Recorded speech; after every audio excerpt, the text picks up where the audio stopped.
ஒரு நல்ல அரசு என்ன செய்யணும், வந்த ஆட்சிக்கு வந்தவுடன் எந்தெந்த பகுதியில எந்தெந்த மக்கள் பின்னங்கி இருக்கிறாங்க, எந்தெந்த சமுதாயம் பின்னங்கி இருக்கிறது, எந்தெந்த மாவட்டத்தில் மக்கள் பின்னங்கி இருக்கிறாங்க. உதாரணம் தமிழ்நாட்டில் வட மாவட்டங்கள் எடுத்துக்க. வட மாவட்டத்துல யார் இருக்கு அதிக? பன்னீர்கள் ஒரு பக்கம், பட்டியலின மக்கள் ஒரு பக்கம், பட்டியலின சமுதாயத்தை சார்ந்தவர்கள் ஒரு பக்கம் இருக்கிறாங்க. அடர்த்தியான பகுதி. ஆனா இந்த வட மாவட்டங்கள்ல தொடர்ந்து 30 ஆண்டு காலமாக கல்வியில கடைசி இடத்துல வருது வட மாவட்டங்கள். மனித குறியீடுகள், மனித முன்னேற்ற குறியீடுகள்ல கடைசியில வருது. அதிக குடிசைகள் உள்ள மாவட்டங்கள் வட மாவட்டங்கள், அதிக மது விற்பனை நடக்கின்ற மாவட்டங்கள் வட மாவட்டங்கள், விவசாயத்தை நம்பி இருக்கின்ற மாவட்டங்கள் வட மாவட்டங்கள், தொழில் இல்லாத மாவட்டங்கள் வட மாவட்டங்கள். அப்போ இந்த மாவட்டங்களை எப்படி முன்னேற்றலாம், எந்த வகையில் முன்னேற்றம் திட்டங்கள் வேணும்னு ஒரு நல்ல முதலமைச்சரா இருந்தா ஆட்சிக்கு வந்த உடனே அதெல்லாம் செஞ்சிருக்கணும்.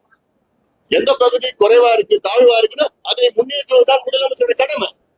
அந்த கணக்கெடுப்பு கூட நடத்த தைரியம் இல்லாத ஒரு முதலமைச்சர் தான் நம்ம பார்த்துட்டு இருக்கிறோம்.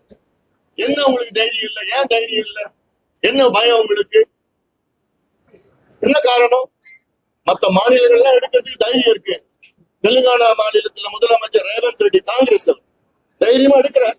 அதுக்கு ராகுல் காந்தி அந்த கணக்கெடுப்பை தொடங்கி வச்சுட்டு போறாரு. அப்போ ராகுல் காந்திக்கு தெரியாதா சட்டம் இருக்கா இல்லையா தெரியாதா? தெலுங்கானா முதலமைச்சருக்கு தெரியாதா சட்டம் இருக்குன்னு தெரியாதா? தமிழ்நாடு முதலமைச்சர் மட்டும்தான் சட்டம் இல்லையா? இல்ல தமிழ்நாடு ஜப்பான்ல இருக்கா, சைனாவில இருக்கா? இந்தியாவில தானே இருக்கு. அப்ப எதுக்கு போய் சொல்றீங்க? என்ன காரணம்? தமிழ்நாட்டுல எல்லா கட்சியும் கேட்கிறாங்க, கணக்கெடுப்பு நடத்தணும்னு கேட்கிறாங்க. சமூக நீதி பேசுற நீங்க கணக்கெடுப்பு நடத்தல, நீங்க சமூக நீதிக்கும் உங்களுக்கு சம்பந்தமே கிடையாது.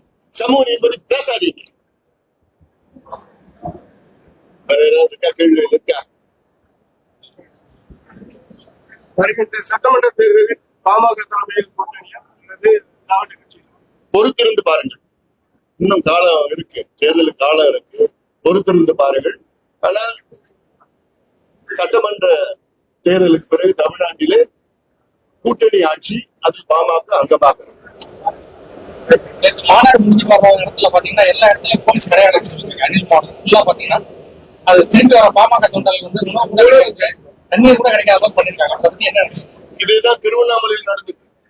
திருவண்ணாமலையில சமீபத்துல மிகப்பெரிய ஒரு மாநாடு நடத்தணும். உழவர் பேரியக்க சார்பில் விவசாய மாநாடு. லட்சக்கணக்கான மக்கள் கூடினார்கள். அங்க கிட்டத்தட்ட ஒரு 100-200 போலீஸ் தான் அங்க இருந்தாங்க. மொத்தத்துல எந்த ஒரு போக்குவரத்து கட்டுப்படுத்தல, ஒண்ணும் பண்ணல, அப்படியே விட்டுட்டு போயிட்டாங்க. அந்த மாநாடு திடலுக்கு போறதுக்கு பாத்தீங்கன்னா எங்க மாநாடே நாங்க 8 மணிக்கெல்லாம் முடிச்சிட்டோம் இரவு. ஆனா 10-10:30 பிறகு